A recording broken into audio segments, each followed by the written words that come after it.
This week on Personally Speaking, my guest is Rabbi Jason Sobel, who's written a great new book called Mysteries of the Messiah. He is a Messianic Jew, a fascinating guy. Please stay with us.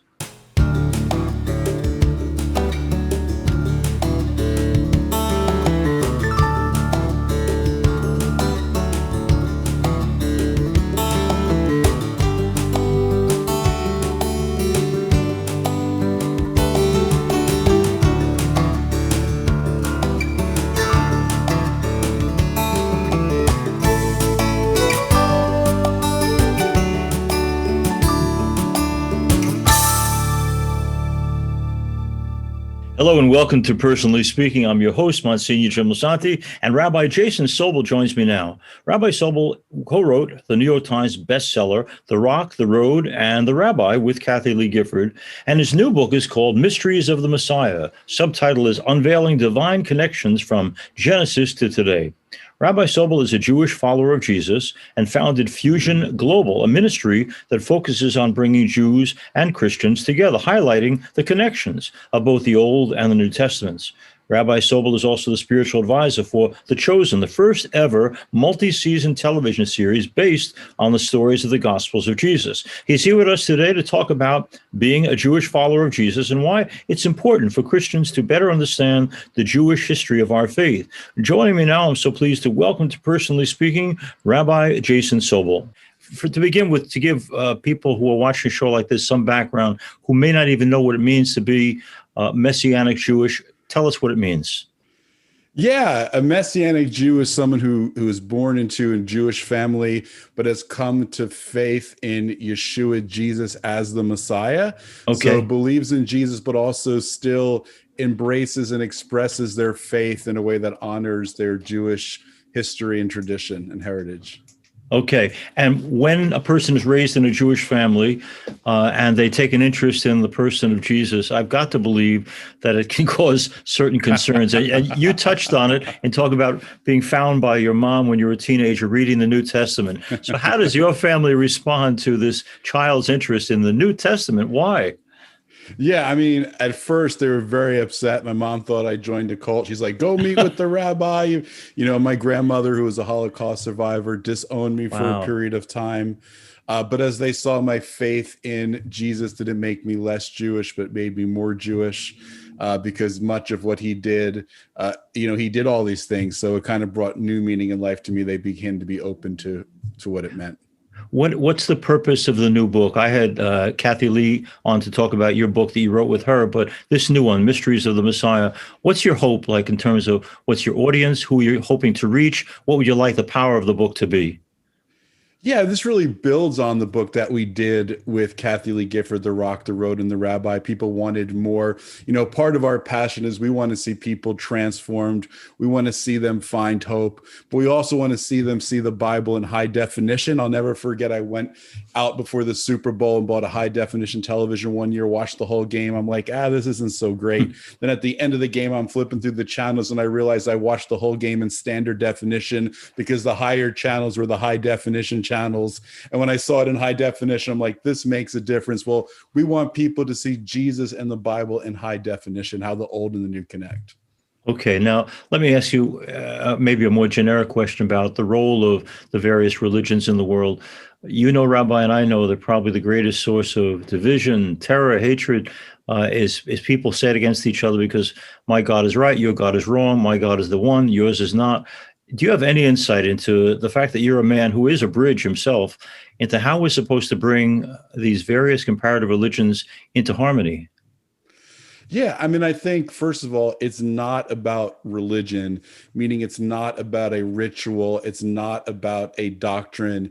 It's about a relationship with God and Yeah. about spirituality. And the foundation of that is love. And Mm. God is love. And if there's not love, then you can think you have every doctrine or every ritual right. But if you Hmm. get that wrong, the foundation is all wrong. Yeah. So it has Okay. to be love because, right, people are made in God's image. And because people are made in God's image, every single person is worthy of honor and respect, whether we agree with them or disagree with them. It doesn't make a difference. Okay. You know that not just for Christians, but for all of us, it seems when we pray, that a lot of our prayer is what I call Monty Hall prayer. I'll make a deal with God and hopefully he'll give me what I want. But for me and for many people, one of the most difficult prayers has always been the Lord's Prayer, the thy kingdom come, thy will be done. Forget about the role as rabbi or clergyman that we may be. How easy or hard is it for you to pray that way and to mean it? It's been a process. I mean, one of the things in my life is I've had to go through the pits and the prisons as part of on my spiritual journey, on my personal journey of spiritual development. And honestly, I've learned to embrace those things because I've realized that brokenness is what leads to blessing in our life. And there's nothing as whole as a broken heart. Wow. There's a healthiness that comes out of brokenness. And apart from being broken, you can never really have that sort of empathy or depth without it. This is now more a background question. Rabbi is blessed, which we clerics in the Catholic faith are not, in that he's a married man. Every weekend when I'm doing weddings, I try to find out why, of the billion people out there, people have chosen this one. If someone had asked you that about Miriam, why is she the one for you, Rabbi? Oh my goodness. Because she is one of the most loving, kind, caring, thoughtful, down-to-earth individuals that I've ever met. And, I love her for that. Now, we're told, many of my Protestant clergy friends will say that, because I'll romanticize the idea that we should be allowed to marry. And Kathie Lee has certainly told me many times, you Catholic priests should marry. All right. But I mention that because they'll say, but if you do, Jim, you better have a woman who shares the ministry with you. Is Miriam as much into the faith as you?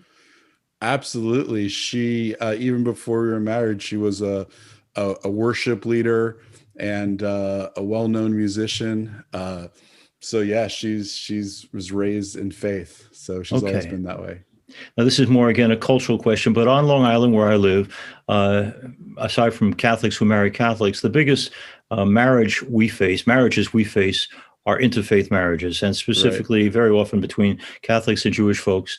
I mention that because, and this is true of both the Catholics and the Jews who come to me, so many of them identify as Catholic or Jewish, but there's no, as you would call it, the personal encounter, the love relationship with the Lord is not present. It's really all about culture and history. Well, we've always been Catholic. Well, we've always been Jewish, but what about your spiritual life? Huh?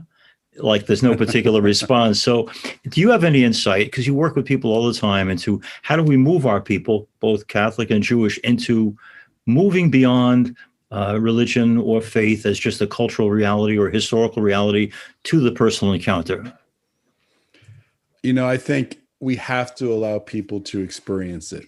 Some things have to be experienced, and that's why we do a lot with Shabbat dinners and times of worship and reflection and study, because I think once people experience it, they realize that, hey, we want something more. That's why I love taking people to Israel. I take Jews, Catholics, Israel, and taking them on that pilgrimage. I mean, once you have that sort of, your eyes are open to that there can be more spiritually, people get hungry for it. In that book that you wrote with Kathie Lee, of course, it's all about the experience of the Holy Land. Yeah. What is your feeling about what people should know about the Holy Land? They may or may not ever get there personally. Your book is a great help in understanding the preciousness of it. What are you trying to teach in that book about the importance of the Holy Land? When you understand the significance of the Holy Land, it just makes spirituality come alive. It makes it real. It makes it tangible. This isn't some fairy tale. This happened in real time, in a real place. There's real history there. And when you get in touch with it, it makes faith come alive, makes the Bible come alive in a very real and very tangible way. I love taking people on pilgrimage. And I can tell you, anyone who's ever gone to Israel, I've never seen their lives not changed or transformed. Just like New York's a city that never sleeps. There's an energy to it. Yeah. There's a spirituality to the Holy Land that is unlike anywhere else in the world. I think people were initially surprised to see this very respectable rabbi who was hanging out with this wonderfully charismatic young woman, Kathie Lee Gifford. Can you give us some sense of the background on how that friendship began? Yeah, we had a number of mutual friends, and Kathie Lee, when she went to Israel and began to see the Bible from a Jewish rabbinic way, her life was changed. She wanted other people to have that same experience. She knew many people couldn't get there, so she said, I'm going to write a book. She realized she couldn't write it on her own. She said she needed some help. And so a friend connected us. It was Christmas in New York, Rockefeller Center. And on the Today Show and over a meal, that's when we connected and started to talk about things. And there was just an instant connection and chemistry. And our relationship built from there. Our friendship built from there. When a person is as overt in proclaiming their faith and their belief in Jesus as she is, sometimes she gets blowback. I would think that you've shared that with her too, in terms of people not embracing your embrace of the Lord. How do you deal with people who are either cynical or doubtful or just aren't liking what you're doing at all? I think you just have to love them. And I think you have to, you can't take it too seriously. You can't take offense. So many times we take offense, and you can't take offense. You understand people are at different places on their journey. And the reality is, listen, I've done way worse things to God, and offended him. And yet he loved me and accepted me and all my craziness. So we have to be able to do that to other people and just kind of bless them. You reminded me, we had on a guy named Billy Porter who won the Tony Award for Kinky Boots. And at the end of the show, I said to him, Billy, some people would hate you because you're black, and some people hate you because you're gay. And what do you say to folks who hate you? And he said, just tell them I love them anyway. And that's pretty much you were saying anyway. I love you anyway. Yeah. There's always going to be haters out there. Yeah, it's the truth. No matter what. But that is what it is. It is what it is. Now, you spoke about in your writings, and it struck me that you can't read something like Isaiah and not make the connection between what that writer is talking about and the struggle and the pain and the sorrow of Jesus. You saw that, but many, many people cannot. Do you have any sense why, if I'm a self-respecting, practicing, spiritually based Jewish person, I wouldn't see the connection between the prophecies and the life of Christ? Yeah, I think there's a number of reasons. I think the most basic and obvious is the fact that the reality is all of us see things through our personal experience. And the reality is, unfortunately, there's been a lot of bad things done in the name of Jesus throughout history to the Jewish people. And people who claim, like Hitler claimed to be a Christian in some sort of sense, or used Martin Luther's teachings, or infiltrated the church, and claimed to be a Christian nation. So when things are done falsely in the name of Jesus over history, many Jewish people have been turned off by that, and understandably so. I think another reality is that historically, when Jews have explored Jesus or come to embrace him, they've been told you can't be Jewish and believe in Jesus. You have to give up that part of who you are to accept him, which is, again, it's not true, and it's an unfortunate reality. And those are two reasons. And you said earlier that when you came clean on your particular belief system with your family, while there might have been initial resistance, in the end, they had respect for the sincerity of your conversion, right? Yeah, absolutely. And the reality is that I became more excited about my Jewishness because I realized that, Jesus celebrated all of the Jewish holidays, and that, he was Jewish, and that these things mattered to him. And so they actually took on more meaning and significance that I could ever even understood, because I understood it not just as rituals, but as a real reality that could really change and transform me and those around me. Talking to Rabbi Jason Sobel. The book, as I mentioned, is called Mysteries of the Messiah. Now, let me ask you a question that I haven't got an answer for, but maybe you will. Early on in the program here, I said to you that I'm a little troubled by the fact that there are so many cultural Catholics, so many cultural Jews. It's just going through the motions, but there's no spiritual reality there. Even more interesting to me is in the most recent surveys by the Pew Institute, they're telling us that the largest growing number of people are the unaffiliated. Large numbers of people call themselves agnostic or atheist. Do you have any insight, Rabbi, into why in our age, when I would think the times require even more faith, so many folks are saying, no, Religion, not for me. I don't choose to be part of any particular branch of any faith. I think I'll just call myself a nothing. What's happening? Yeah, I read some of those findings from the Pew survey, and it's interesting and disturbing. And again, I think the reality is, I think it goes back to kind of part of it goes back to what we said earlier, which is this kind of, there's been a lot of ugliness done in the name of religion. And I think we haven't embodied the always. Sometimes the loudest voices when it comes to faith are some of the uglier voices. Yeah, that's true. Right. Yeah. And it's kind of like we live in a culture where the loudest voice gets heard. Mm-hmm. And unfortunately, that loudest voice doesn't always express the heart of the Lord, his kindness, his grace, his compassion, Yeah. his acceptance, his caring, and his concern. And I think with that, unfortunately, the reality is that many people of faith have been more influenced by the culture than Mm-hmm. have influenced the culture.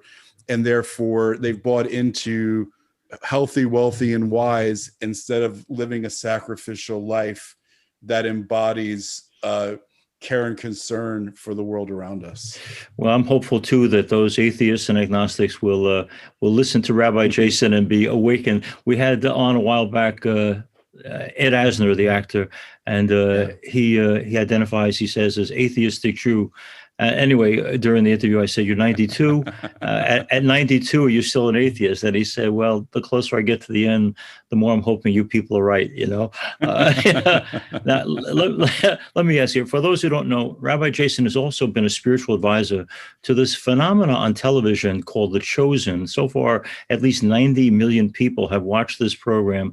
What's your job as the spiritual advisor, and what's your insight into why millions of people want to hear this story about this guy called Jesus?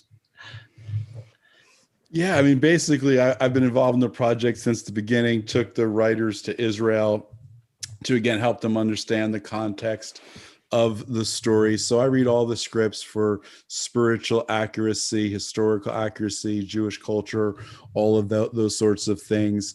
I think one of the things that's really special about the series, and one of the things people love about it, it's trying to show, Jesus in his humanity, Mm-hmm. not just some sort of ethereal figure, but just as an individual that when people's lives touch his life, they get impacted. So it's really, a lot of it's told from the story of how the biblical figures and characters in the story are impacted by their interactions with him. And so it's been amazing. Rabbi, earlier today I went on a news program to talk about some religious/political issues, and that's always a quicksand place to walk because they're so sensitive. Do you, in trying to bring people to a deeper reality of faith, purposely avoid issues that are related to politics, or do you think you can somehow or another mesh together the world of faith with the world of secular politics? Is there a comfortable bonding between them, or do you purposely say, "I'm not going there"? No, I mean, it's not my focus, but I do think that there is, I mean, obviously, if you're going to be a spiritual person or a spiritual leader, you need, you live in a political world, so you can have an opinion, you can share that. I think the important thing is not make politics into a religion or a Mm-hmm. party into a religion. I think that always becomes dangerous. And that's kind of what was concerning to me in the last election. Yeah. It's like neither the Republicans nor the Democrats are the savior of Yeah. our nation. Right. Right. Right. I mean, there's good and bad. Yeah. But, Yeah. so we have to be honest and speak the truth and be careful that we don't kind of drink the Kool-Aid. Right. No, that's the truth. And as you're speaking, it's a natural segue into what I wanted to ask you. Anyone watching this or listening to this picks up that Rabbi Jason Sobel is a wonderful guy when it comes to a spirit of joy. It kind of flows out of you. It emanates. What's the root? What's the source? I mean, when you get off an interview like this, do you beat up your dog or something? I mean, are you are you naturally joyful? And what's the source, the wellspring of that joy?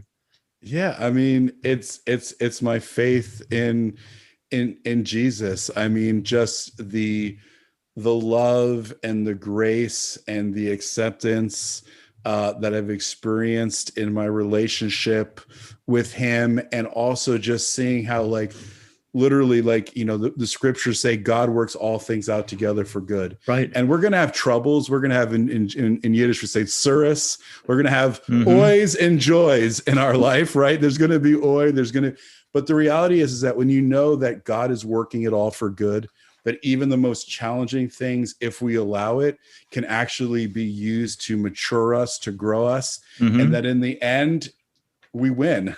Yeah. Win in the sense that it's that everything can ultimately be beneficial and good. Right.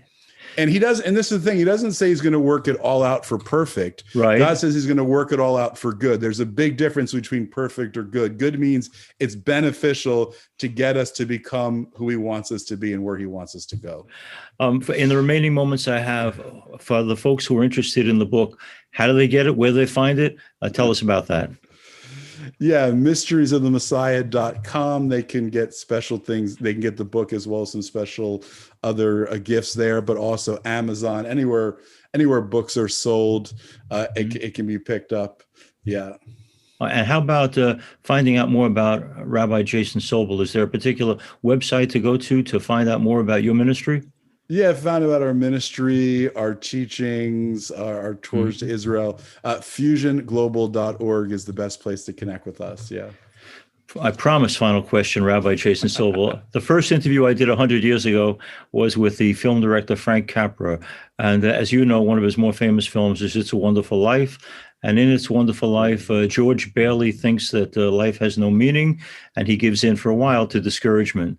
You don't seem like a person who's capable of discouragement, but when it has happened in your life, the way out. Yeah, there's always those. There's every one of us have those moments in our life where it just seems like, man, things are not going to get better. Mm-hmm. I've experienced those moments. I think in those moments, it's standing on the promises of God. It's prayer, and it's also having a community of friends and family around you that are going to stand with you and support you and encourage you the way through. Like, again, when I was in the hip hop industry, and your hip hop, every good MC has a hype man. Someone's like, come on.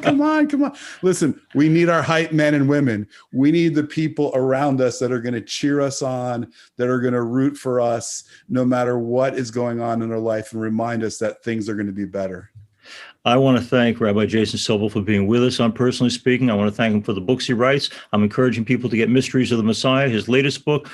Kathie Lee had told me a long time ago, you're going to love this man's joy and his faith. And I see what she means, Rabbi. You're a real gift. You're a grace. And thank you so much for talking with us. Hey, thank you so much. It's great being here with you. Blessings. I'd like to thank Rabbi Jason Sobel for being with us on Personally Speaking to talk about his book, Mysteries of the Messiah. But I want to thank him at many other levels, too. One of my questions at the end was about Frank Capra and his movie, It's a Wonderful Life, and how one of the great burdens of modern society is discouragement. People have no hope. And then you listen to a guy like Rabbi Sobel, who is the embodiment to me of what it means to be a man of hope. And you realize that a lot of his faith or trust or hope, if you will, comes from his faith.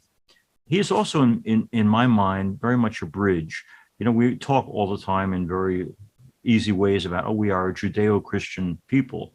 But the reality is we seem to live in two separate worlds so often. If you come from the Jewish community or you're part of the Christian family, Rabbi Sobel is the man who sees the connection, and not only sees the connection, but he lives the connection. He recognizes, by being a real student of the Old Testament, of the Torah, how many references there are to the upcoming and promised Messiah. And then, because he's a very, very honest man, he goes into studying the New Testament and the life of Christ and recognizes that in his mind, his faith tells him the fulfillment of the promises made in the Old Testament are found in the New Testament in the life of Jesus of Nazareth, which is why he has been so active in advising and helping the production that millions of people watch now, called The Chosen, which is, of course, the popular series on the life of Jesus Christ, which stars, as a matter of fact, Jonathan Rumi, who plays Jesus and was a guest on our program. But I love that Rabbi Jason is honest enough and good enough to say, I'm fully and wonderfully a Jewish man, but I recognize that the long-awaited Messiah is fulfilled in the person of Jesus. I remember in the seminary, they would teach us that even in the Jewish community, there are many visions of what Messiah means. Some people thought it meant a Messianic age when finally the Jewish people would stop facing the oppression and so much of the hatred that they faced throughout their history. Other people believe, no, it's not a Messianic age. It's a Messianic place. And so for some people, the land of Israel is the Messiah, finally a land in which they can't be chased away, they can't be driven out by forces of hatred or bigotry or prejudice, that the Messiah is going to be a place, and in some people's minds, it's the Holy Land.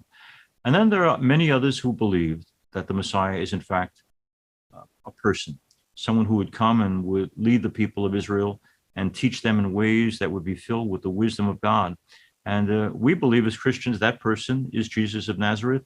And it was interesting to see a man who was fully Jewish, but is also fully Christian, and that's Rabbi Sobel. I can't thank him enough for being with us to share his insights into the person of Jesus, into the question of faith, and as to why he's a believer. And I know that one of the realities of modern day life is that more violence, more terror, more division exists in the name of God and religion than any other force on earth. I'm willing to bet that more often than not, when you hear about something terrible happening in terms of terror in our world, it's related to religion and the vision that my God is better than your God, that my God is the only God, and you have no right to call your God a God. This division and this violence and this terror is heartbreaking. And I believe, as I've always believed, that God would say, hey, I'm the creator of life. I want you all down there to love one another. Rabbi Jason Sobel is the embodiment of God's love made real. And I thank him for being with us on Personally Speaking. As we end today's program, I want to thank all of you for being with us. If you have any questions or comments about the show, you can reach me at personallyspeakingpodcast@gmail.com. You can also go to past episodes by going to YouTube and punching in Personally Speaking with Msgr Jim Lisante. And don't forget to click, like, and subscribe. Also, Personally Speaking is available as a podcast on personallyspeakingpodcast.buzzsprout.com or www.closeencountertv.com or www.ollmp.org. I'd like to thank all of you who are out there supporting our program. Personally Speaking is also on Facebook at Personally Speaking with Msgr Jim Lisante. Please share and let others know about Personally Speaking. Personally Speaking is made possible by the generosity of many. I hope you'll be one of the people supporting our program. I'm privileged to serve as host and executive producer of Personally Speaking. Our producer is Lisa Jandovitz. Thanks so much for joining us. We'll be with you again next time on Personally Speaking.